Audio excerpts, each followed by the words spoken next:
Well, good evening, church. So glad that you're joining us tonight. We're doing something totally different, something that we haven't done really before. Earlier this summer, Justin and Creighton went and visited with Kenny and Nikki Snipes, our missionaries in Honduras. They had a wonderful time, and God really blessed. They have some wonderful stories, some great pictures. The church put together some care packages that we packed up. The guys muled it down. I was able to talk with Kenneth and Nikki, and just they were over the moon with just feeling blessed and seen, and their kids had a blast. And these guys are going to talk a whole lot about it. We kind of the way that this ended up working out is we were trying to figure out a good time on a Sunday morning that we could do a missions recap. These guys could talk to you guys about what the Lord's doing and what they saw, and share some of their thoughts and heart behind it all. But we just really, we didn't want it to be like compressed in like 10 minutes. And so just kind of brainstorming, we decided, hey, let's, since we're not doing Outlaw Radio during the summer, and we're working on gearing back up, a couple weeks, Outlaw Radio will kick back on Wednesday nights. Knowing that a lot of you are used to joining us on Wednesdays at 8 o'clock anyway, the thought was, well, hey, let's take one of these free nights that we have, and let's just do a live stream missions recap. And that way we're not constrained by time. It's not relegated to Sunday morning. And then we can also record it. We can post it on our website, along with some other goodies regarding what the Lord's doing in Honduras. All of that will come later tonight. But so I'm so glad that you're with us. We are streaming on Facebook as well as our YouTube channel, Calvary316.live. What that will allow is that you can ask questions as the episode unfolds. You can drop comments if you'd like. You can ping the guys. You can leave those thoughts in the comments section. That's the easiest place to do it. Sometimes there's a bit of a delay. We do our best to try to follow all of that. My cell phone number is 678-438-9202. Again, 678-438-9202. And you can text me directly at any point over the next hour, and I'll be monitoring. I've got my phone with me, and if you have a question, you can send me a text message. That's probably the easiest way to do this, but we'll also try our best to monitor the comment section. Before we dive in, we have worked hard. We've been making some changes to the studio. In fact, we've got a totally different angle.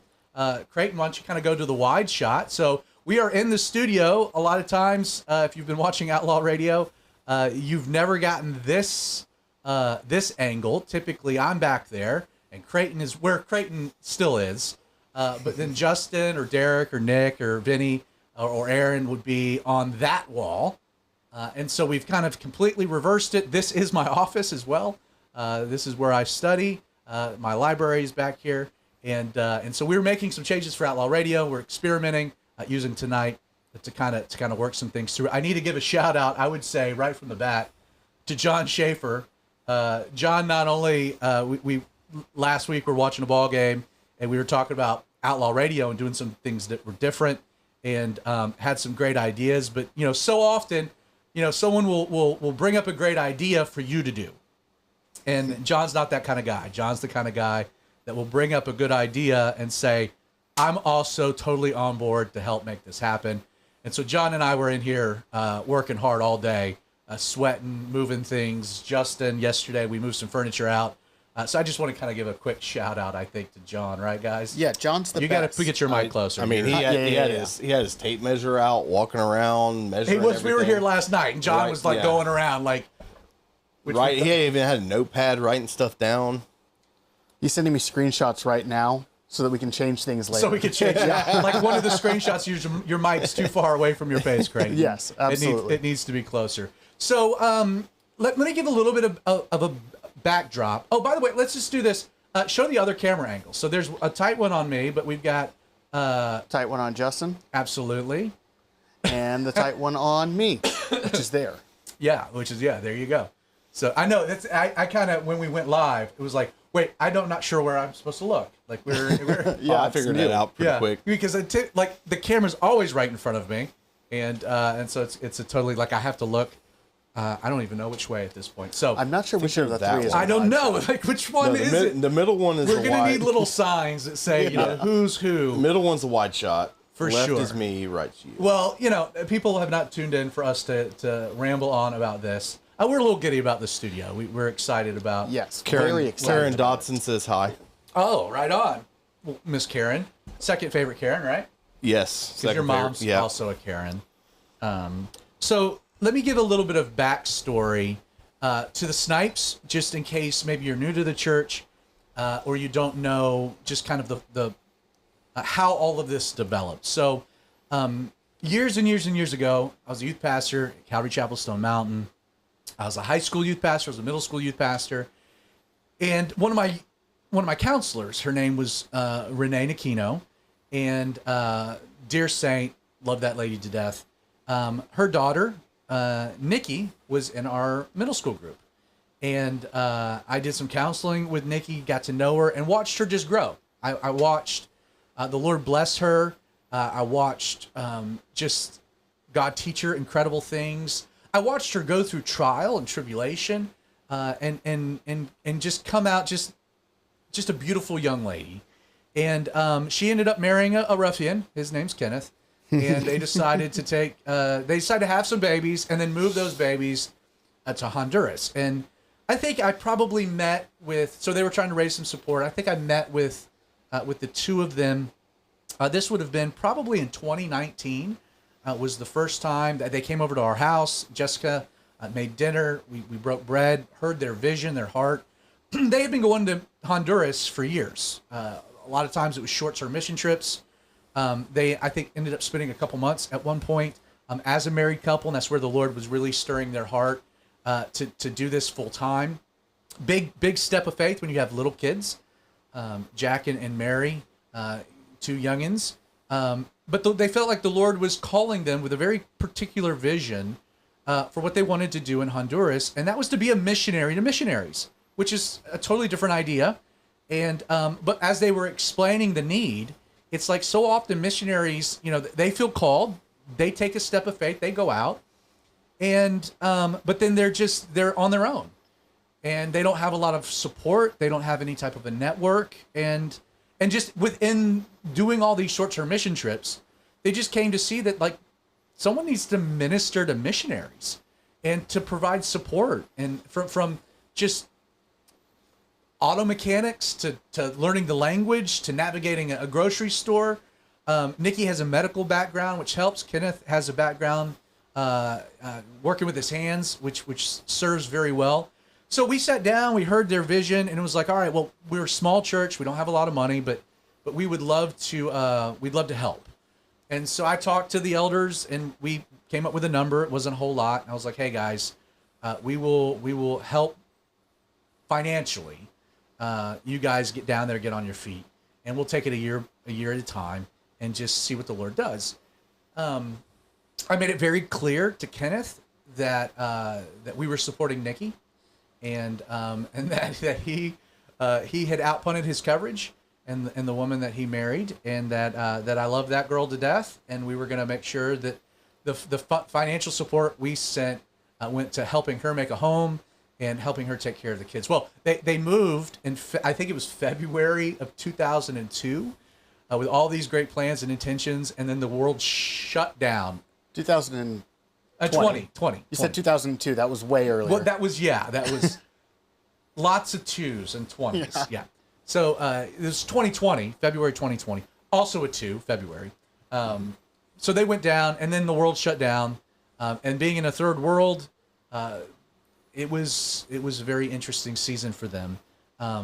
We've continued to support as the pandemic lessened, as things opened up. Things opened up in Honduras way after they did here. They were very strict in their COVID protocols. But now that it's been a few years, they've really, I think, found their sweet spot. And God's really doing some very cool things. And I think their vision is being kind of molded and shaped, much more particular, profound way. And so I wanted to just see what they were doing.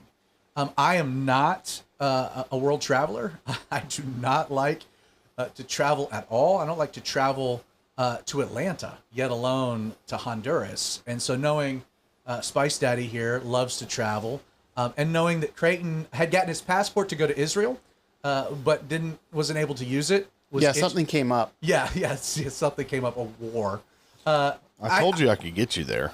Yeah, you see, that's a good time that you could have gone to the wide shot. This is I realized this the second. Yeah, you got to be on top of it. We're still working out all the bugs. We're working out the kinks. It's new. So I decided, hey, let's go ahead and send Spice, let's send Pope Creighton, as D would say, Pope C.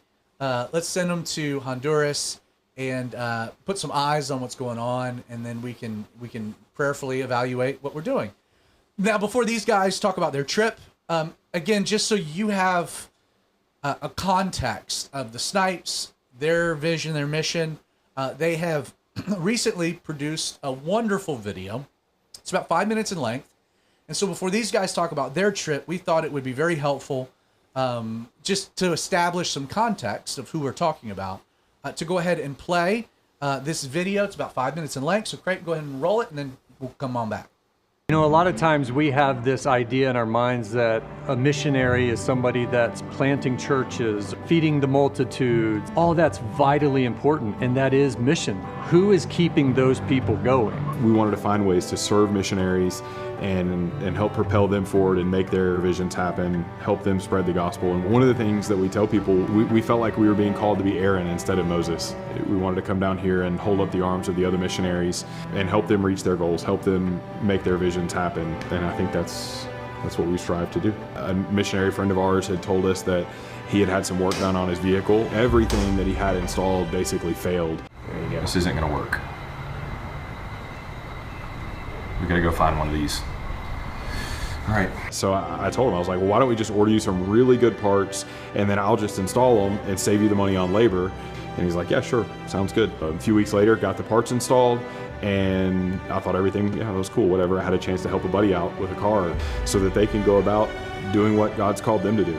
I started getting messages and phone calls from people, and that started something huge. I do a lot of mechanic work on my own, but also I'm able to share some of my workload with local tradespeople as well. And a lot of times that opens up the door for me to be able to share the gospel with them. You know, we're helping with the cars, in some cases helping missionaries buy cars here locally. We're helping missionaries bring cars into the country, driving them down through Mexico and Guatemala. I reached out and we had a lot of conversations about cars, get it here, get it in the States. And I looked at a few with Kenneth and he was like, dude, these are all crashed, they've been accidents.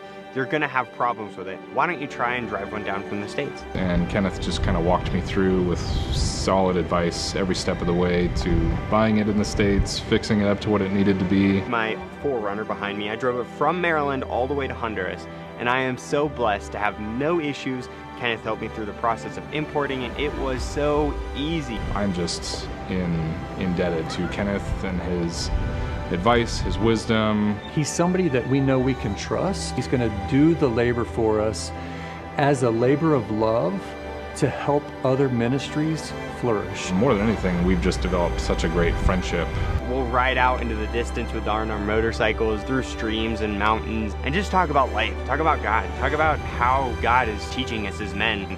It's been wonderful to have not only just a friend here, but a brother in Christ who can encourage you, who can strengthen you. Honestly, I think what Kenneth and Nikki are doing is one of the most important ministries that you can find on the mission field. I focus a lot on moms because being a missionary in and of itself can be so lonely.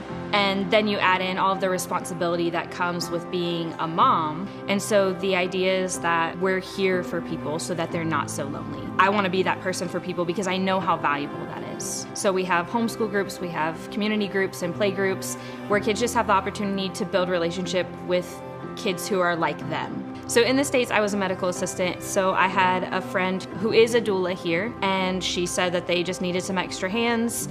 My ministry and my heart is for missionaries, and so then to be able to use the skills that I have with the people that I'm already serving and have the desire to serve was really cool. To be not only a support during their pregnancy and during their delivery, but then afterwards as a new mom to be able to help them has been a complete pleasure. She really was a friend to me before we even came here. She reflects the love of the Lord. She makes us feel at home.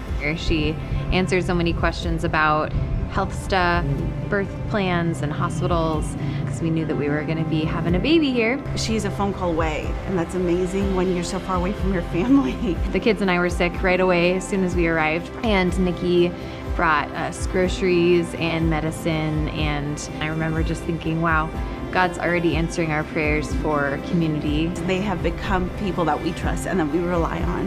And honestly, also Jack and Mary, they are part of this ministry too, and they do such an excellent job making new friends and welcoming our children into their home, into their safe place. And they are such a vital part of the ministry that I can't leave them out. And just felt like such an answer to prayer, and the Lord really used her to minister to our family, and they've been such an answer to prayer for us. It brings tears to my eyes to see how wonderful this family has been, such a hub for so many, and you could just see and feel the love of Jesus that they carry.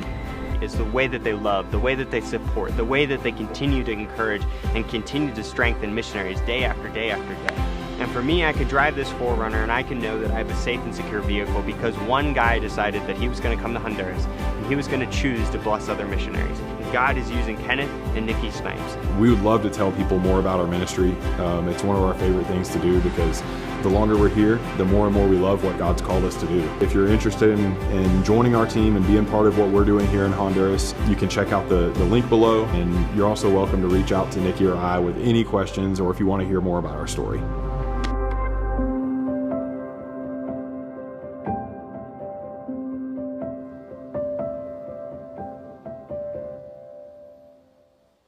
So, admittedly, that is the longest URL of a ministry website in history. So, if you were not able to get the URL for more information, we're going to post all that on our website. We're going to take care of that. But I hope that video at least helped kind of gain a perspective of who the Snipes are. Fellas, why don't you guys recap the trip?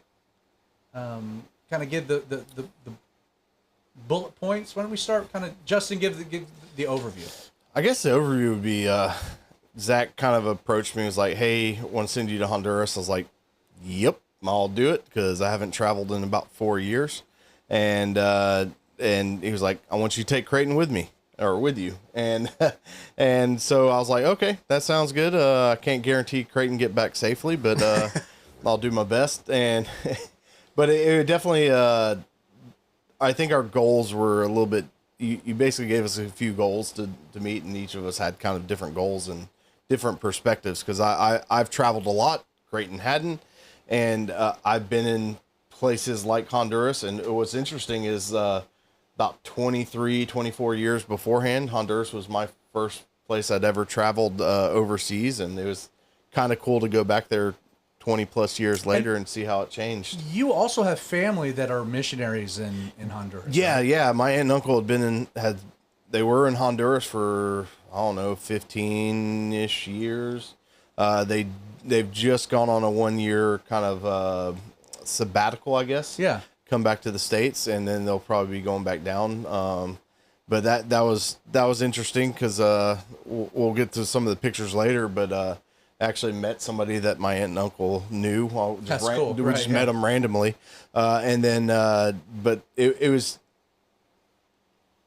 I guess I've been traveling since I was super young. So I guess my parents kind of helped instill that in me. And, but it's one of those things where it was kind of cool from me watching Creighton experience things that I experienced a while ago. Be like, oh yeah, I remember thinking like that, or like experiencing just these things. I'll let Creighton explain more about the kind of things that he experienced in a developing world. Some stuff that I don't even blink at anymore. Which is crazy. Yeah. Absolutely crazy. And so I was able to just kind of like sit back and watch, specifically the driving. That my as soon as we landed, and I started smelling the burning trash on the side of the road and the crazy driving, I just breathed a sigh of relief, like I was back at home. And No, he loved it. Yeah, I did. He loved every minute of it. It was That doesn't insane. surprise me at all. And despite what Creighton says throughout this whole thing, Kenneth, you are a great driver, and I would ride with you anytime. So you guys ended up middle of June, caught a plane. Kind of just explain just the blueprints of the trip of the week, and then I know Creighton, you've got a whole bunch of like some pictures, some media that you're gonna kind of tie into it. You guys take the floor and just give a recap. This is your recap. Yeah, I think Creighton would be a better one to kind of give a recap, just because I was there to just kind of watch And make sure Creighton didn't die. Yeah, and I think Creighton has a better perspective because a lot of people, they've traveled but they've never gone to developing countries, and I think it'd be more interesting coming from somebody that actually doesn't gloss over the exciting things. Yeah. Yeah. So I would love to do that. I've got pictures and stuff because that was one of the things I went down there to do was take pictures. I also, just to start off with, I would like to show you guys where Honduras is. That's helpful, because right? Yeah. I didn't know. It is. Let me get the camera up. It's north of Japan, right? Yeah, basically. I think it was in that North red Carolina. mark. You're right. That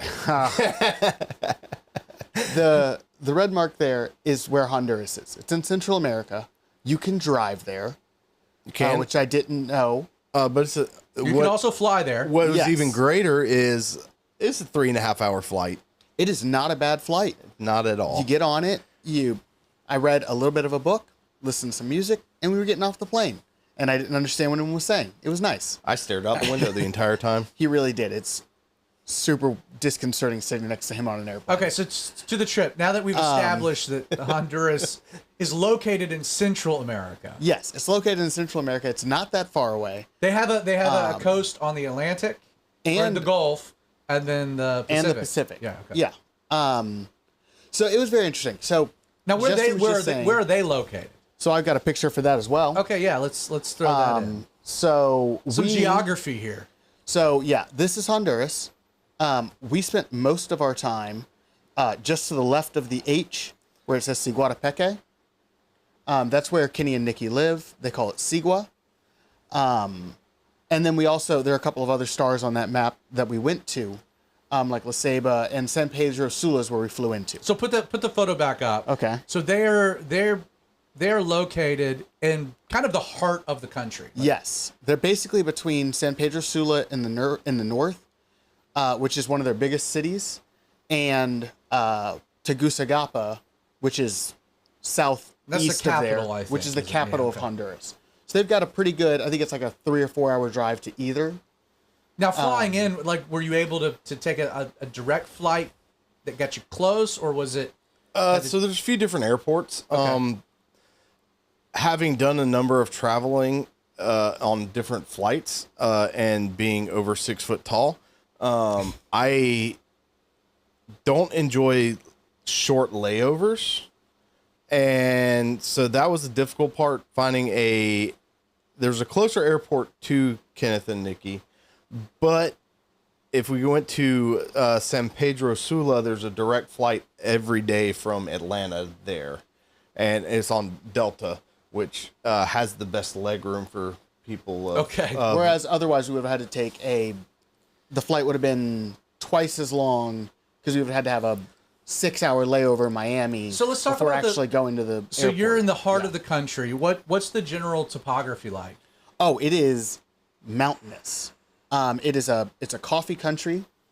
So I've got a couple of pictures of mountains here. It looks like this basically everywhere. There are just mountains all around you all the time. We were driving up and down mountains the whole time, which was very sketchy because the driving there is insane.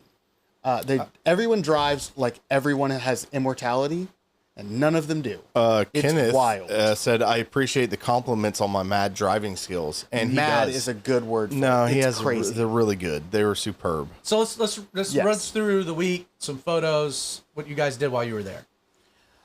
So basically, what Kenny really does, he said it a bit on the video, but to put it in my words, is he is there as a support network for other missionaries. Because being in a third world country, things get very strange sometimes. Like speaking Spanish and being fluent in Honduran are two different things, because Hondurans use words differently. They have different colloquialisms. They don't say hola in Honduras. The greeting is buenas or buena. And that just is a thing that you have to pick up on or have someone tell you. And so he helps them with, understanding the languages around them, both whether they are quote unquote fluent in Spanish. He also helps them with Honduran, helps them with doing car stuff, mechanic stuff, because one of the things that he has to deal with a lot is that the cars down there are largely totaled cars from America that have been sent down to Honduras as scrap metal. And then a mechanic shop somewhere has bought a few of them, chopped them into pieces, and then built a single car that doesn't have airbags. The frame strength is garbage. And so you have to be careful buying cars like that. The other thing that we saw a lot is motorcycles, specifically more like dirt bikes. Like this is Kenny's dirt bike. He has a dirt bike as well as a 4x4 truck. And the reason they have those is because inside of most towns, it's dirt. Like they have the big roads, highways, and like the main city thoroughfares are paved, but everything else is, oh, cool. Sorry, Kenny just texted Justin and said Dasa's watching. Hey, Dasa. Dasa's the guy we met. We'll get there. Yeah. A lot of it's dirt, so sometimes you need a bike to get to just transportation. Places. Transportation. There's a lot of motorcycles around. Most people are driving in 4x4s. We saw a couple of sedans, and I was surprised they survived. It was, again, the driving is crazy. So let's run through some of the pictures. Yeah. So we'll pick up the pace of hair. All right, let's pick up the pace of hair. So let's go through some of the, we'll just go through. This is where we first stopped for lunch. This is the largest freshwater lake in Honduras. So it's a freshwater. That's not near the coast. Yes, that's an right in the middle. Interior, and we got fish there. It was very good. The country is gorgeous. It is just gorgeous. This is another place we went. This is La Ceiba. This is on their northern coast on the Gulf, and this was actually a jungle hospital / children's home / bilingual school. This is one of the places we went. The house on the right there was one of the missionaries that we went to, and we'll get to what we did there. Now, was it hot? I mean, were you in the rainy season? La Ceiba was hot. La Ceiba was hot. Up on the coast, it was hot. Where we were in the interior in Sigua, where Kenny and Nikki lived, it was not terribly hot. It's higher elevation. Yeah, higher elevation. Yeah. It was warm. It's Central America, but La Ceiba was hot. Yeah. I got a picture that will illustrate just how hot it is. All right, we'll keep rolling. So this is a jungle hospital. This was cool. Yeah. We heard howler monkeys, which is my first time ever hearing a howler monkey, which is awesome. Again, we've got more mountains. This was a beach just maybe a quarter mile from the jungle hospital.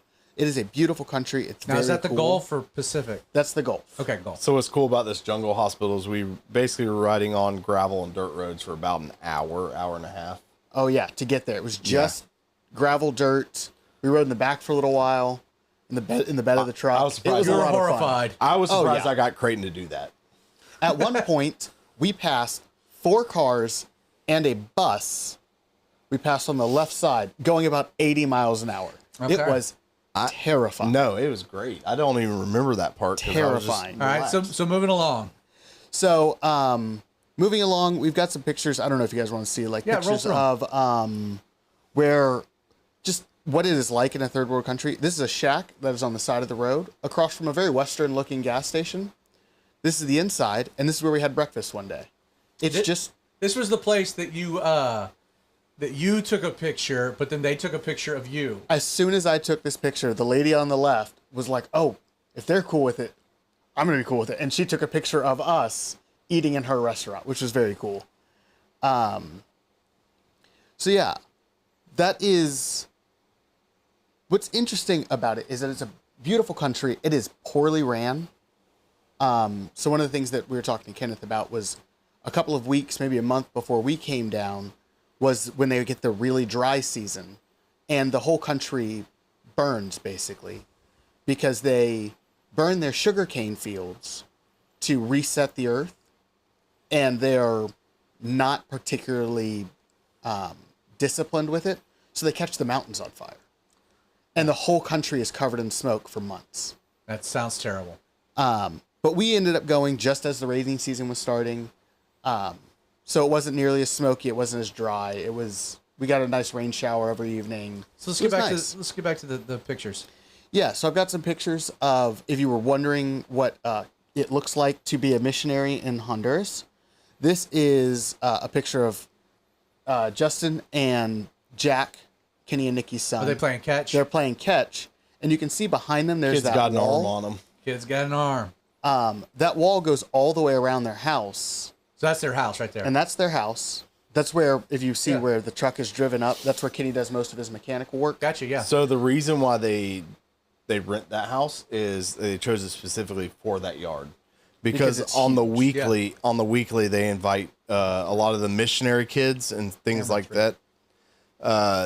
They invite a lot of the missionary kids and people there, and they basically just have a bunch of kids playing, like 20 to 30. Now, is it abnormal to have a yard that size? Yes.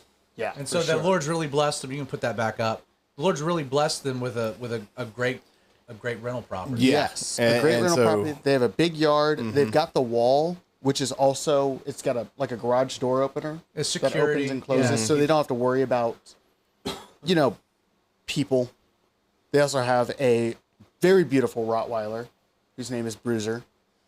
And so one of the other things that we found out is that they don't have a hot water heater. So this is how they take showers. That is It's largely electric. exposed wire. It took me about 3 days to my figure out how to goodness. use it. So for like first 2 or 3 nights, I was basically taking cold showers, which wasn't a bad thing because You've been sweating enough. there was no AC, which wasn't terrible temperatures, but at the end of it, I was like, went out to Creighton, and I was like, I think I figured out how to get the hot water working. And he's like, yeah, I've been doing it the whole time. Like, Because he explained it to us. So Creighton was a little bit more savvy on Using technology. Don't get between Creighton and the hot water. No. I take my showers very seriously. So back to to be missionaries to missionaries in Honduras, you're saying that yes, the Lord's blessed them with a nice pad, but I mean there's still a lot of sacrifices that are being made. There to live down absolutely there. is. Yeah. One of the other things that they talked about is that towards the end of the dry season, before it starts raining again, because there are droughts and they get water. They get 2 kinds of water brought to their house. They get like the 5-gallon potable water, and then they also have a truck that brings them cistern water to run all of their plumbing. Okay. Because they don't have any kind of central. There's no water. Right. It doesn't just come to their house. They got to fill the toilets up with water and things like that. Basically. Yeah. And so it works normal once it's in the house, but it just has to get trucked in. And at the end of the dry season, they have to start rationing water and deciding who gets to take a shower, if it gets really bad, when and why to flush a toilet. But those are when it's really bad. If it's but that yellow, is a thing. If it's yellow, let it mellow. If it's brown, flush it down. So I asked specifically about that. And during the rainy season, when things are good, you don't have to worry about that. It doesn't matter. But bad droughts, it will get, it can get that bad. Go back to some pictures. Let's look at, we brought a bunch of stuff down because you're allowed to carry a bag with 50 pounds of stuff in it. And so just for the record, I told the guys, I said, we're paying for you to go to Honduras to visit with the Snipes.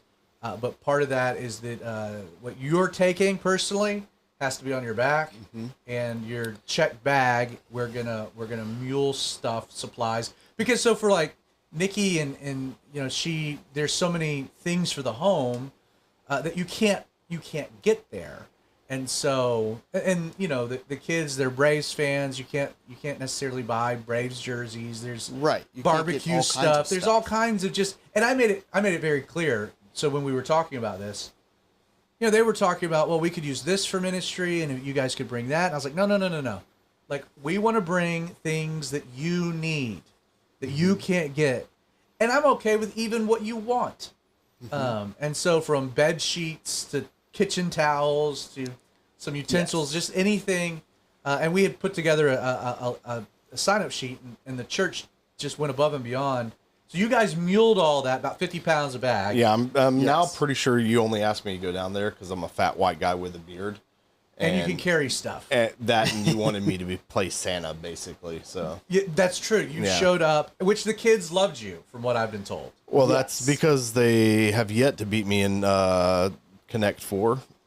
So He played Connect 4 with several times. I won every many time. times. Nikki told me that every time, like the whole time you guys were there, when she would wake up and go into the kitchen, you were up with Mary playing some game of some kind. Yeah. So go back to the picture of the stuff. Talk about so how we that brought was down, received, etc. Basically, the work is I had a 50-pound bag that was checked, and Justin had a 50-pound bag. And half of my bag was mostly school supplies, and Justin's was mostly gifts from the church. So that's Jack, the boy. He's how old is he? About 8. He is 8, I think. And then Mary is what, 6? 6 or 7. Right. And then that's Nikki. And that's there. Nikki in the middle. Okay. So they're opening. They're opening. And this is up them stuff. opening the bag. Very they were cool. all very excited. This I thought was really cool. This is the first time that Jack had ever seen baseball cards, because they don't have. It's not a thing in Honduras. Right. So one of the guys at the church, Josh, collects baseball cards. So he had a bunch of them. So he sent him just a stack of them, because what kind of kid doesn't like baseball cards? So this picture is actually Kenny explaining to Jack what baseball cards are. Oh, he and loved as they, it. oh, he was so jacked. It was awesome. He was pumped. Were you going to about say it. he was so jacked? I was, and I thought it, and then- it felt stupid. So we also said, like, there was a whole bunch of books that Nikki wanted down. You know, she Yes. homeschools the kids. They were very but- excited about that. But they're bilingual. They're Spanish and English. But Mm-hmm. again, you can't get English books down there. So let's run through some more pictures. So those are all the pictures I have of the gifts. I'm trying to find my thing here. Here we go. This is on our way back. I took this picture because it looks like we were packing drugs, which I thought was funny. But no, this is just coffee, because Honduras is known for its coffee. And so we were bringing back a bunch of coffee for the Snipes. Because, again, It was for their shipping donors. isn't- We brought it back Yes. for them, for their. And to it's send hard. to their It's donors. hard to get. It's hard to ship that stuff back. Right. Yes. Almost impossible. I mean, Very just because difficult. it'll sit on a boat for months, and and go bad. yeah. And it will be, they'll tax you out the wazoo. So the for it to guys, not the sit. guys muled, just for the record, they muled all the coffee back. Mm-hmm. It was kind of an idea that we came up with the Snipes, where it's like, hey, why don't you use the opportunity? We're bringing stuff down, but we're going to have 2 duffel bags that can bring stuff back. And so, they had been wanting to send some coffee to their donors, just Mm-hmm. as a thank you, and it was like, well, hey, we can mule it, and we'll take it to the post office, which we did this past I week. mailed it off on Monday, and the post office ladies were looking at me like I was crazy. I was like, I assure you, it's just coffee. Did you have any problems getting it through customs? Coming back, no. Yeah, coming back, we didn't have any issues. Going down, I got stopped, and I got to have a nice little, they put a sticker on my bag and waved me to a direction and said something in a language that I don't understand. And then I was walking like, am I supposed to be doing something? And then the guy was like, yeah, we're gonna. And opened the bag and rifled through it. But coming back, we didn't have any issues. We both lost something to the TSA in Honduras, which was super fun. Yeah, Yeah, we're still a a little little angry salty. about that. Yeah, Little me salty. too, bud. Yeah. A little salty. All right, let's back to some pictures. So, Mule and this, that's Mule and Coffee. So this picture is, while we were down there, that's Kenneth on the right. You're wearing the and- same shirt, Justin. I know. I Oh my love this goodness, you shirt. absolutely are. This is a great shirt. Surprised it's not the same hat. So that's Kenneth on the right, and a guy named Hobe, spelled like Job, but it's pronounced Hobe. Because they do the soft J. Spanish. Hobe on the left, and that's Hobe's dirt bike that he bought for him and one of his pastor friends to share. But it's too tall for him. It was too tall for him, so Kenneth was lowering the handlebars so that he could ride it easier. And he does all that kind of stuff, like just Right. all Yes. this type of And stuff. that's one of the few instances. Not I wouldn't say few. So he doesn't just focus on the foreign missionaries there. He helps out the locals too. I the do local know, church. I so. do know that they're plugged into a local church and have developed relationships there. And aren't there, like, we're not missionaries to your church. We're just attenders to your church. Right. Yeah. And what's interesting about that is that the reason that they were getting that fixed was so that their pastor could then ride the motorcycle out into the more distant villages, Rural places. that it's were really hard to get to a car to. They're basically so they have riding. that. They're basically riding dirt bikes up walking paths. Yeah. To So- go preach the gospel. That's Yes. cool. That's That's very cool. Got about 15 minutes left, so we got to move. Oh yeah, we need to move quickly. So we were on our way to La Ceiba, the end of our trip, and we stopped to buy some baseball gloves.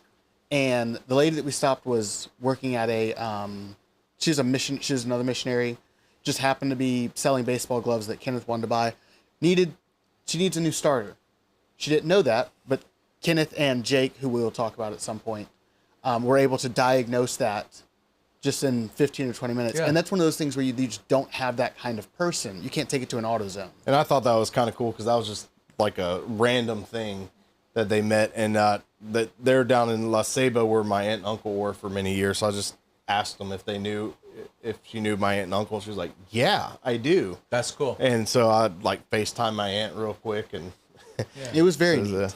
So we left there and we went to La Ceiba, and there's a missionary hospital there, or a jungle hospital.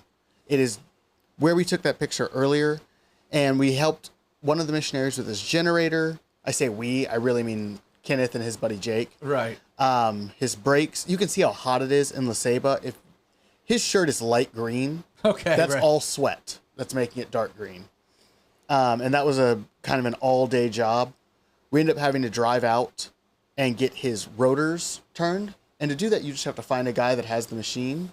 This was just on the side of the road, just a workshop back there where they have things to do, stuff like that. This is the most Mad Max I've ever felt. Rode up in the back of a truck, and it's just 3 or 4 shacks all together where they're doing metal work. It was very cool. The other thing that Kenneth did, because he's capable of doing this as well somehow, and that is he fixed the guy's his control panel, or what's the word for it? Electrical panel? Yeah. Breaker box? Breaker box. box. That's what I was looking for. and not one time did anybody get electrocuted. Exactly. And what they were doing there specifically is they were getting it so they could patch the generator directly into the house, so they could run the whole house off of the generator, because the country has rolling blackouts. But Makes you have sense, you have to be careful with it, because if you do it wrong, you could actually burn something down. You could burn something down. Yeah. Exactly. This is also a really cool picture we got. This was the missionary hospital that we were at, where we were doing the brakes and the generator and the electrical box. They had a Thursday night Bible study, because it is a jungle hospital, children's home, and bilingual school all in one. It doubles as all kinds of Exactly. And so this was just this was a really cool thing for me, because it was a moment where I really felt like, oh, our church is affecting Kenny, and Kenny is affecting this missionary nurse, and this missionary nurse works at this hospital. And one of the other missionary nurses from here was going, after we left, she was on the next flight out to somewhere in the Middle East to go Okay, be a wow. missionary from Honduras into the Somewhere Middle else. East. Cool. And that was it was a very visceral interaction for me, because I'd never thought about our reach as 316 that distant. Yeah. And so that's basically all I have for pictures. We can move into the future now, because we Yeah, do have I about wouldn't 15 mind talking minutes. about Jake's ministry a little bit. So one of the main guys that Yeah, we were going to. Yeah, just kind of give Jake's ministry a shout out. So Jake, he's from Florida, and he still does. He built some really nice bass guitars and things like that like really sought after. And he dropped all of that and moved his family to Honduras to teach the Hondurans how to build guitars. And they make some beautiful, beautiful. I'm musically impaired, and so I wouldn't be able to tell much of a difference between something you get at Walmart and like something that's expensive. But you look at the guitars that they were making, and you're just like, this is a work of art. And and not just that, but it like sounds like it. And I think we actually have a clip of one of Jake's students in Luthery, I think is the correct word. He's teaching them the local Hondurans how to build guitars using local woods and things like that. So let me kind of sum that up. So this guy, he's very good friends with Kenneth. They become very good friends. So Jake not only teaches them to build guitars, but oftentimes when Jake needs a second hand, or when Kenny or Jake needs a second hand, either way, they help each other out, right? And so it was really cool to see that interaction. But he gave up a business to go down and teach Hondurans how to make guitars. Not just your typical like go to Walmart and pick one up, but like ones that sell for like very nice. Yeah, it's a sustainable business practices for the Hondurans. Yeah, he's got his own organization, right? Yes. So that is Instruments of Change. That's their, and I've got links to their websites also in our description. Cool. And so that's Jake in the middle there with Kenny on the left. This is also Jake, and I believe those are 200. We met one of them. They're the brothers. I do not remember their name. I apologize. But a lot of the times they get wood and it comes like this because they have to find it a lot of the times. You can't really cut down trees in Honduras. This, I believe, is lumber that they found buried on a beach. And then he teaches them how to process it into workable wood, and then how to make it into the guitars. So this was their stand in one of his rooms, his workshop, which those were all guitars in process. This is a guy named Dasa. I think he's 24. He's one of Jake's He's watching students right now.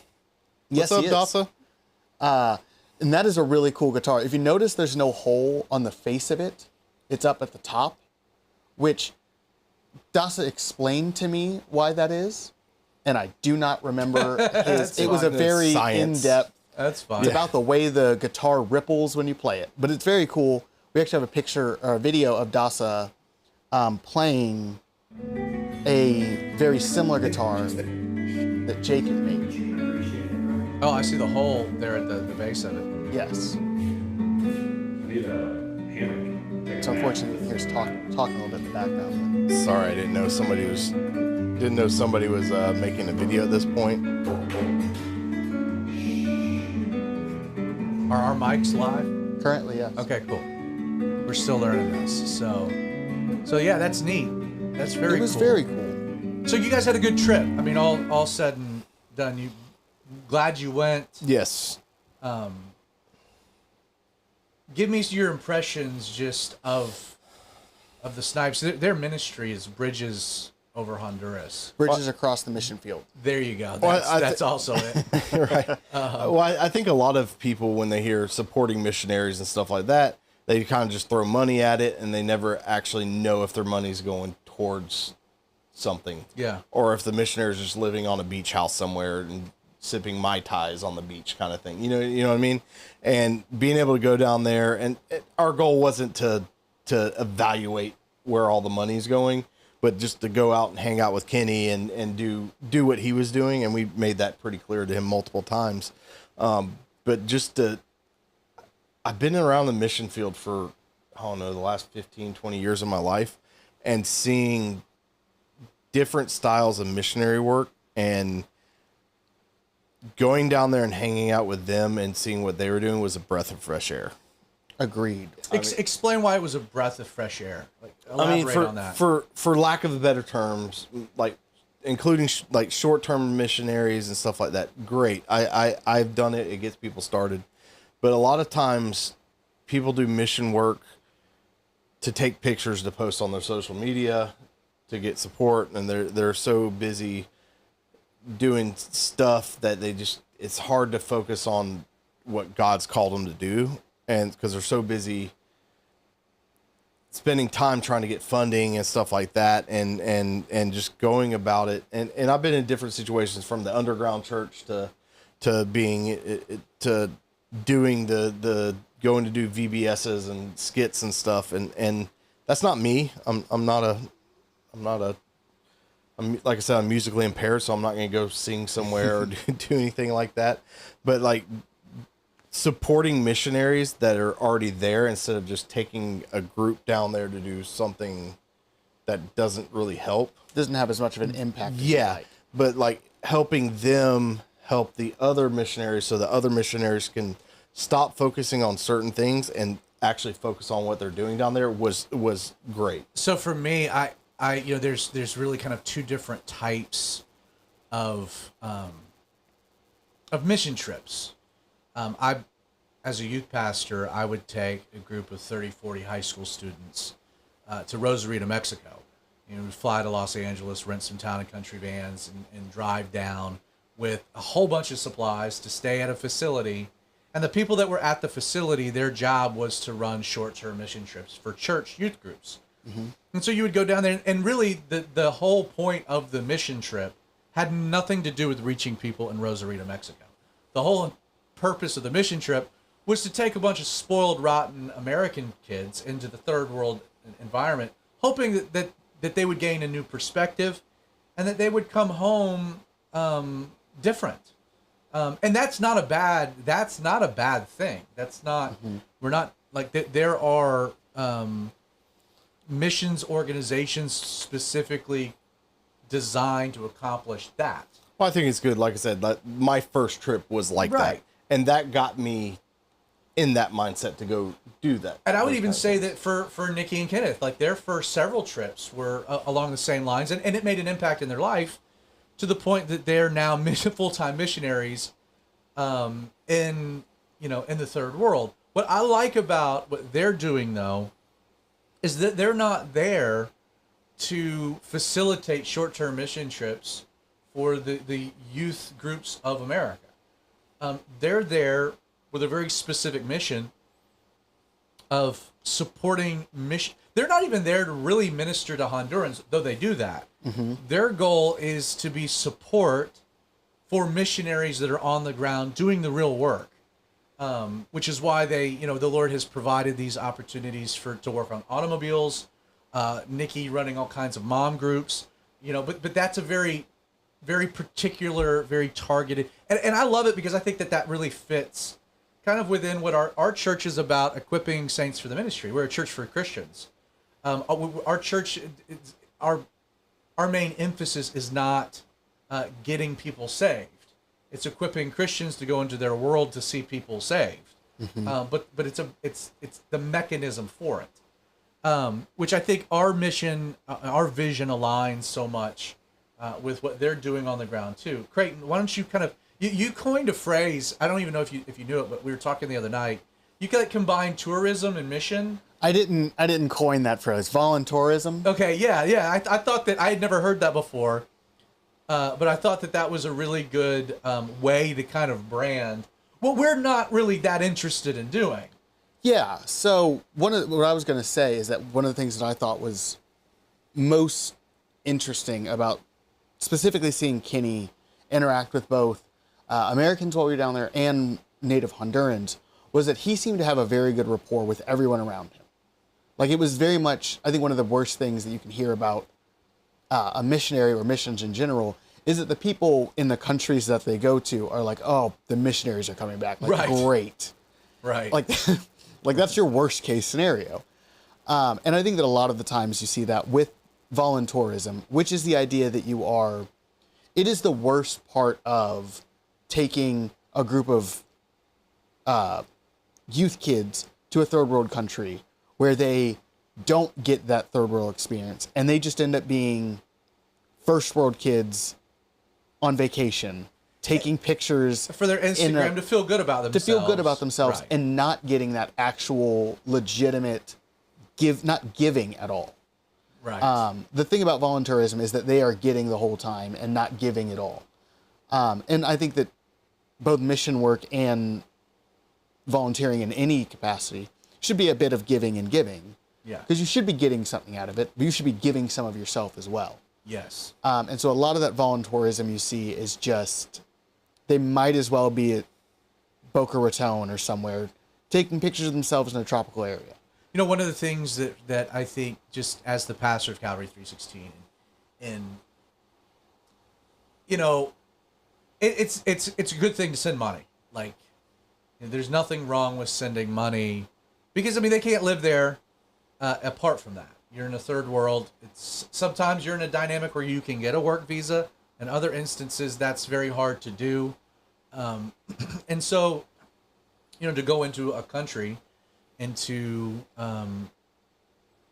fulfill this calling that the Lord's put on your heart, you need churches and individuals to help pay the bills. And so I don't have any problems with the fact that, you know, our church for a few years, I mean, we've sent money, and we'll continue to do that to help with their finances. At the same time, you know, I don't want to be giving money with the expectation that we get something as a church for that. But at the same time, it's the Lord has been stirring my heart for the last few years that it's like, there's got to be something more, which is why I sent you guys, because it's like, first, I just want them to know that we're here, that we love them, that we're proud of them, that we're behind them, and that we want to do more than just send money. Now, we don't want to go and be a burden. We don't want to distract them from other things. You know, and when it's all said and done, you know, Nikki had pinged me back when you guys had gotten down there, and she goes, it just feels so nice to be seen. Because y'all went down there was no agenda. And I repeatedly told Kenneth, I was like, they're not down there to, like, you don't have to take them on a tour of this. You don't have to justify what you're doing. They're just down to hang out, to play games with the kids, and to bring stuff down, and just to see what's going on. And you know, just the idea of to be seen. Like, hey, it just meant a lot that people cared to go visit them. And I've heard from them that the word has spread kind of through the missionary communities of like, oh my goodness, like people just came down to hang out with you. And it's so easy, I think, when you're that far away from family and your friends to just feel like you're on another planet. That being said, you know, we just tactfully, again, Justin, you went down there, kind of put some eyes on it, say, is there a way for us as a church to come alongside in a more practical way than just giving money? And I think I don't want to put words in your mouth, but I think that you came back with a bit of a vision for that, and I think talking with Kenneth, that there are some opportunities for our church to take this to another level, and I'm going to hand it to you in just a second. But part of this was also, I mentioned this, I'm not, man, God called me right where I am. I've done a lot of mission work, did a lot of work in Mexico. I've done missions work in Haiti. I've been to Cuba twice. I don't like it. Like it's not my thing. I'm not against it. I'm not against being a part of it if the Lord tells me, but man, I really have to, like, God has to say, you got to go, for me to go. But as far as our church goes, I would love to see us take another step, and to increase our involvement in missions, because I do think it's a healthy thing for a church and for the people within the church to see beyond themselves, to see into other communities.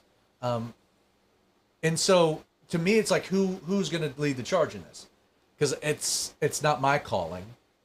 And so I've known Gerald, and just your love to travel, and just, Lord, how can you use that love to do things to further the kingdom? It's like, man, I would love for Justin to take a more active role here, but I need to make sure that he can do it. So I kind of trummed up, you know, my own experiment, because it was like, if Justin can get Creighton Vaughn to the third world, keep him alive, and then get him home, he can get anybody. He can take anyone. And so if you passed that test, we met the group of elders. So Justin, just kind of making this announcement, Justin is officially going to be our missions director, missions pastor, whatever that title looks like, or whatever t-shirt you want to make, go for it. Right. But with that being said, you've got a role. We're going to look at other opportunities beyond just Honduras, but specific to Honduras. Why don't you kind of share a little bit about what we're cooking up and what we've got planned? We've got just a few minutes left, and then I think so. I've made it a point everywhere I travel.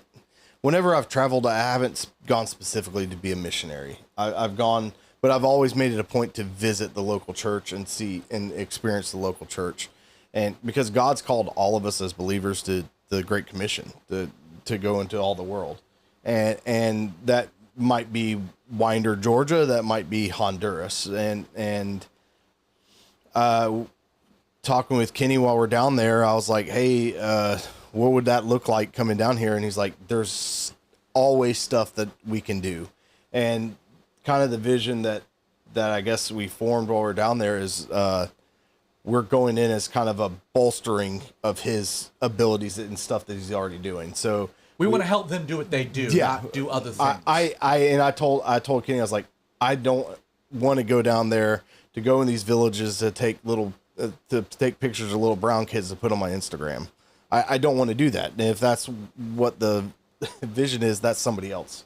But I have no problems going there and not seeing one native Honduran person and just helping you do what you do, to Kenneth. And he told me, he's like, there's always stuff that can be done. And so yeah, we've started planning a trip for we have dates. I think it's February 2nd through the 8th or 9th is the we'll nail yeah down we're gonna nail down February. Mm-hmm. And so if you feel God's calling you to and that like Zach said, you have to be called to go to other cultures, even if we're not directly involved in those cultures. You're going to be another country, another culture. There's diseases and things like this that's out there, and so start praying about it now. If you think God wants you to just take a trip down for a week to Honduras to help us out, even if you don't think you have any skill sets, we'll find something for you. I didn't have any skill sets. Still don't. Right, but I mean, there's always stuff that we can do down there, and I think our church specifically has enough people with different skills and stuff that we can find stuff for them to do. For instance, Taylor and Tiffany, yes, they're Krav Maga instructors, so they have a heart for teaching missionaries how to self-defense. So they're gonna join with us down there and do some classes for the missionaries down there. And that, I think you talked to Kenny and Nikki about that, and it was a huge need. So there's a few different ways that you can do a mission trip from an organizational standpoint. You can have a very defined goal. This is what we're going to do. This is what we're going to go accomplish, and then you recruit people for those particular tasks. So if you're going to go down and you're going to do a vacation Bible school, you're not bringing a bunch of people to do construction. If you're going to go down there and you're going to do construction, you don't bring a bunch of people that are worship leaders. So for what we're going to do is we're just going to throw it out. Here are the dates. It's going to be roughly $1,500 depending on airfare, things like that. And if the Lord stirs your heart to go, and you're like, we're going to craft a trip based upon the skill sets of the people that want to go, and we're going to do that within the context of how those skill sets can help Kenneth and Nikki in their vision of supporting the missionaries that are on the ground. So that's generally how we're going to do this, and we're going to have more information. We're going to actually put a whole section on our website. We've got this cool logo we've designed. You can throw it on the screen, just about our mission to Honduras. Kind of did a 316 missions passport stamp kind of design. We're going to build out a section of the website.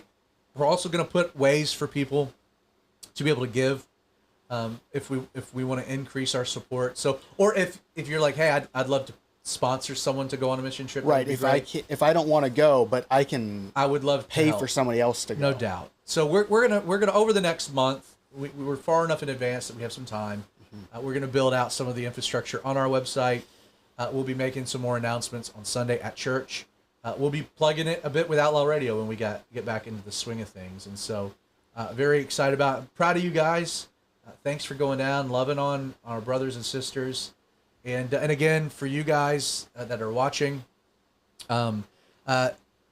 any other questions that you might have, snag one of these guys on a Sunday morning. They'd love to share their heart, talk to you a little bit more, answer any questions. And then also Creighton, I saw put some info on the threads just about how you can get in touch with Nikki and Kenneth to learn more about what they're doing. So all that being said, we're a little over an hour. We didn't want to beat this down. Thanks for joining us tonight. God bless, and we will see you Sunday morning.